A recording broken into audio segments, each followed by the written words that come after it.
I just came across an interesting side road here in Mesa. Never come down here before, and it turns out this road opens up into a temple complex.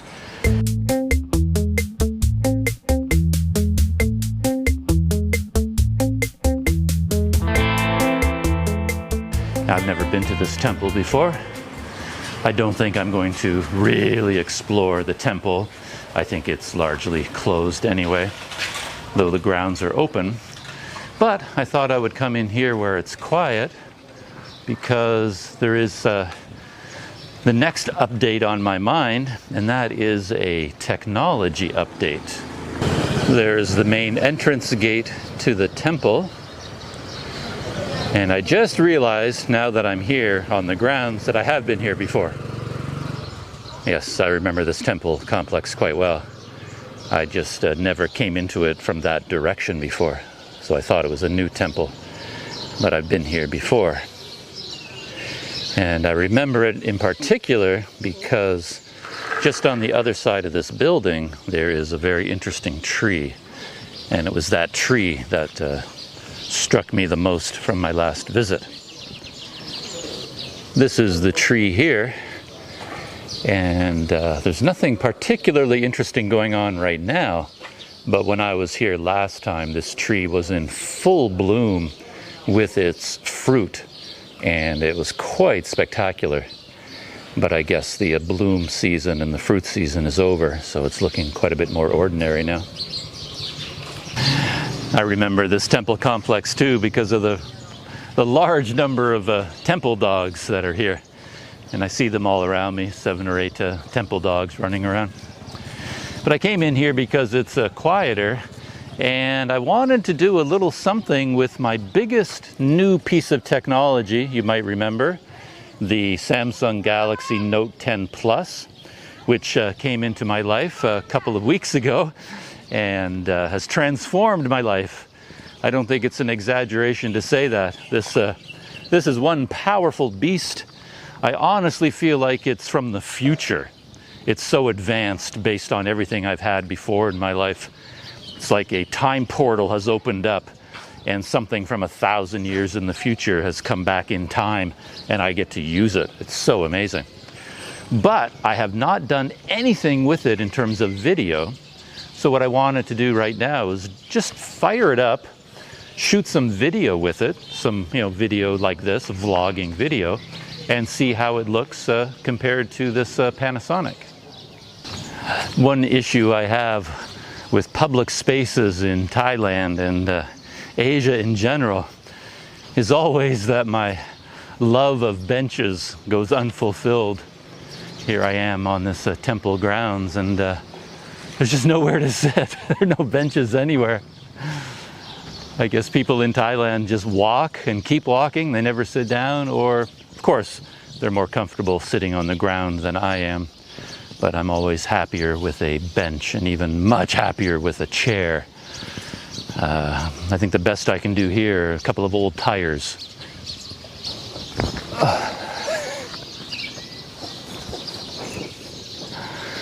So here I am on this temple's version of a public bench, and I've got my Galaxy Note 10 Plus. And in order to shoot video, I normally mount everything on some kind of a grip. Oh, I thought the dog was upset with me, but he's got some buddies there he's barking at. And to be honest, even if this shoots amazing video, I probably won't use it that often, just because I prefer the form factor of a camera, like my Panasonic G85 or a GoPro or anything else. Phones are just kind of awkward, but I thought it'd be fun to give it a test. So I've got a smartphone mount here on top of a tripod, and I just have to insert this carefully. Something I've learned, of course, is you have to be very careful when you do this, because it's so easy to tighten this grip down and find out you're tightening it on top of a button. So you end up pressing the power button down permanently, and you end up resetting the phone, because that's how you would normally reset the whole phone. That's kind of what I mean about the form factor for these things. They're not designed for this. Plus, I can't see myself at all. Like if you use the main camera on the phone, all you see is a blank phone, right? That's all you see. And the lens is down here. So you have to remember to look. You can't look dead center. You have to look towards the edge, down towards that lens. And you have no idea if you're centered in the video frame or what is going on. But anyway, let's give this a try. Got to turn it on.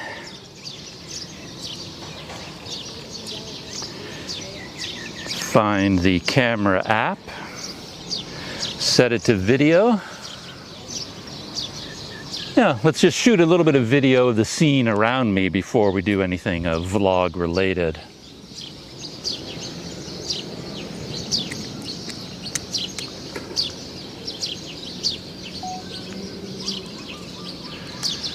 Though, since I have two cameras going right now, but I only have one microphone hooked up to the G85, so that's my audio track. So I'm going to synchronize them by doing a little bit of a clap.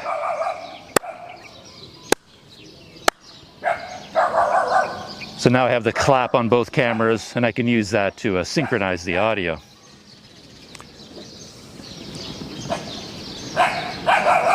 Anyway, there is the temple, the main temple building where I'm sitting. And there's some of the grounds. And there's my Panasonic G85 on its tripod.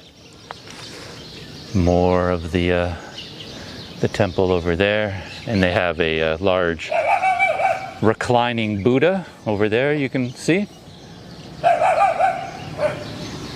And who are they barking at? Here are some of the temple dogs. 1, 2, 3, 4, 5, 6, 7 of them. Hello. Hey, come here.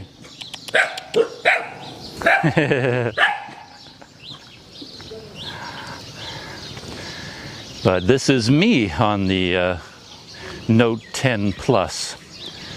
And as I said, I can't see if I'm framed properly in the video or not. I'm in the shade right now. And the audio is being captured by the Rode Wireless Go. So this is not the audio from the phone. But if I walk around, who knows? Maybe this will impress me so much that I'll use it a lot. Because one thing about using that Panasonic, it's heavy. I have it at the end of a grip. And by the time you hold it out on that grip, it really wears out your arm. And you probably notice that in the corners, there's a lot of jittering and jerking and bouncing in the video in the corners. And that's because as I'm walking, the camera bounces and it's so heavy that I can't hold it steady. But this tripod and phone is so lightweight that I can hold it steady quite easily. So how does that look compared to the Panasonic? I'm very interested to find out. Because of the form factor, something else is really quite weird that I have no idea whether it's recording or not. There's nothing on the front of the phone to tell me. There's no flashing lights, anything like that. Plus, the screen of the phone is pointing away from me. So as I'm walking around, if there's other people, ahead of me, they can see what the phone is recording, but I can't. So they would actually see me right now on the screen of the phone, even though I can't see myself.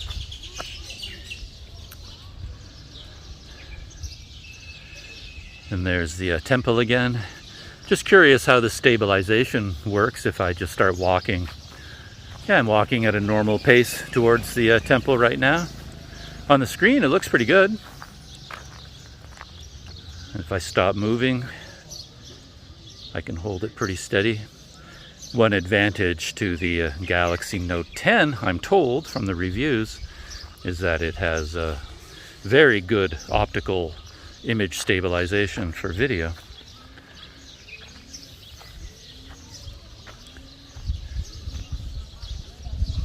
Well, color me impressed.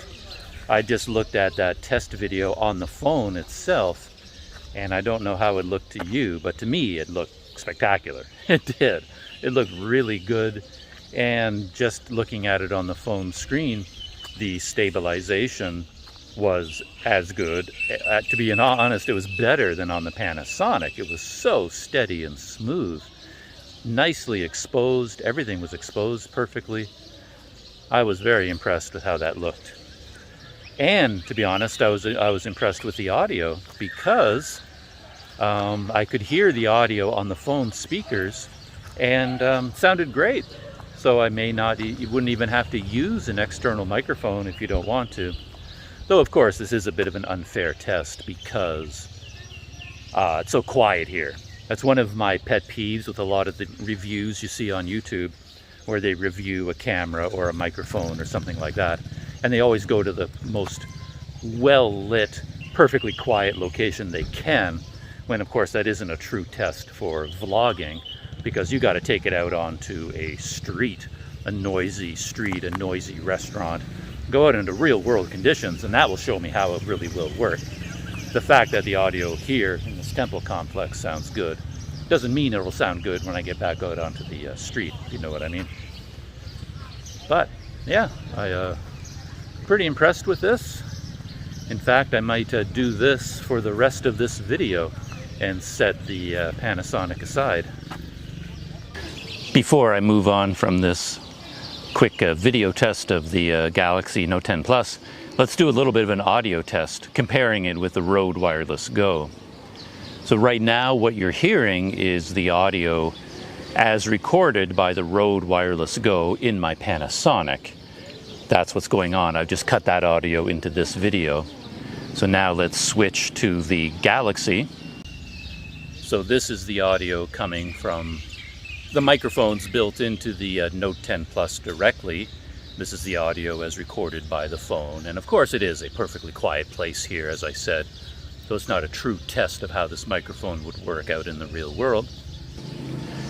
And now we are back on the audio from the Rode Wireless Go, and you can compare it to how it sounds from the Galaxy. One more time, we're back on the Galaxy. This is what the audio of my voice sounds like, recorded by the Note 10 Plus's microphone. And lastly, one more time back on the Rode Wireless Go. I'm very curious myself to see the difference between the sound quality, and yeah, you can decide for yourself how they sound. Does the phone sound good enough, or does the Rode sound significantly better? I think I could use the Rode with the phone, but then I have to buy some kind of a dongle, some sort of a microphone jack to USB-C dongle to connect it to this phone. But yeah, that's something for the future. The great Note 10 Plus experiment continues. I've put away my Panasonic, put away my Rode Wireless Go, put away all of my fancy gear, and all I have is the phone sitting on top of a longer grip this time, so it's a little bit further away from me. We'll give a wider field of view, and perhaps a slightly softer sound, though of course we're still in the temple complex. So it's pretty quiet right here. I have my heart set on a cold iced coffee still, so I'll probably head off in search of that. But since I'm still in smartphone testing mode, I thought I'd come in here to where the reclining Buddha is and take a look at that. So here is the reclining Buddha.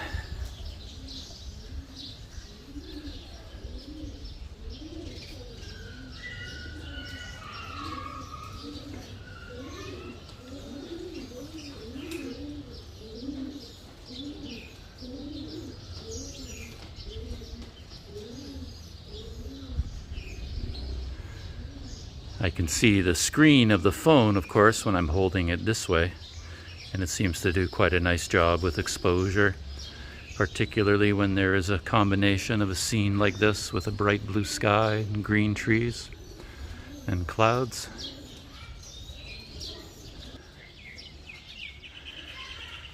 These are some of the displays around the reclining Buddha.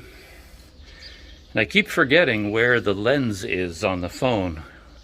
I just automatically assume it is in the center, of course, but it's on one of the ends. It's either here or over here. Okay, so it's on this side. I have to remember where the lens is. It's one thing about these phones, they're so perfectly designed and so symmetrical. Half the time I don't know which is the top and which is the bottom. Something else about using a smartphone for shooting video, when people recommend it, they often say, well, you have your phone with you all the time anyway, so why not use it? But the thing is, I also need a phone. So now that I'm using my phone as a camera, it's not really that accessible as a phone anymore. So I found I had to get my other phone, my Xiaomi Redmi Note 9 Pro, and put it in my pocket, because I still need a phone for everything else. Google Maps and looking at my notes and emails and text messages and on and on and on. I use the phone for so many different things.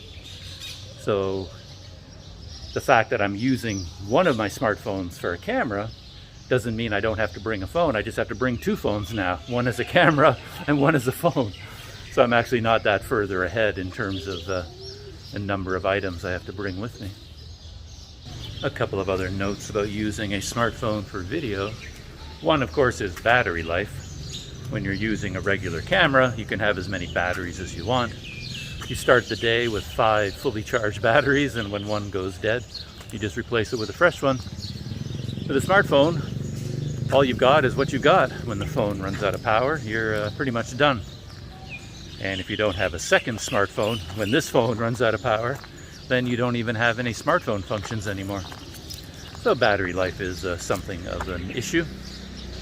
And there's a last view of the main temple building before I leave here in search of my iced coffee.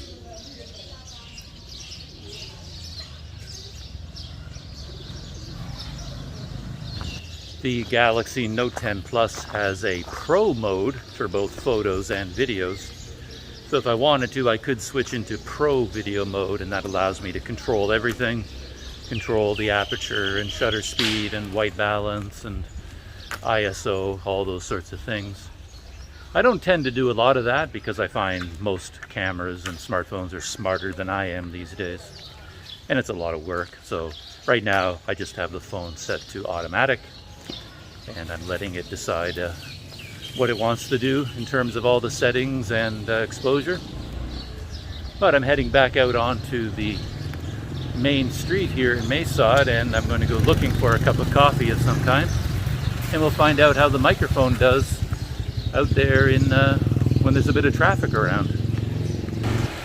Getting closer to the main street, and I was thinking that in terms of using a smartphone for video, there's also the question of security. Losing a smartphone, being stolen or breaking it, as opposed to losing or breaking a camera. In terms of value, I don't know, they're pretty close. This is a very expensive phone, but my Panasonic plus lens plus filters plus also adds up to quite a bit of money. But of course, my phone is not just a camera, it also is a kind of a personal device, so it has access to all kinds of personal accounts and personal data of mine. Of course, that is all protected behind passwords and encryption and everything, but at the same time, the phone is not just a phone, it's the way I run my life. And if I lose it, it's a bit of an issue. If I lose a camera for some reason, I've just lost a camera. It's not a personal item. It does not connect to my personal life in any way. So that's something to think about as well, I suppose.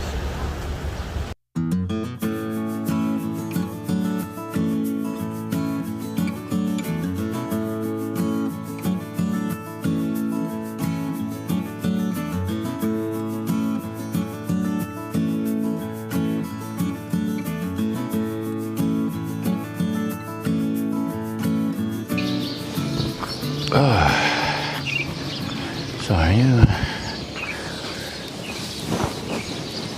So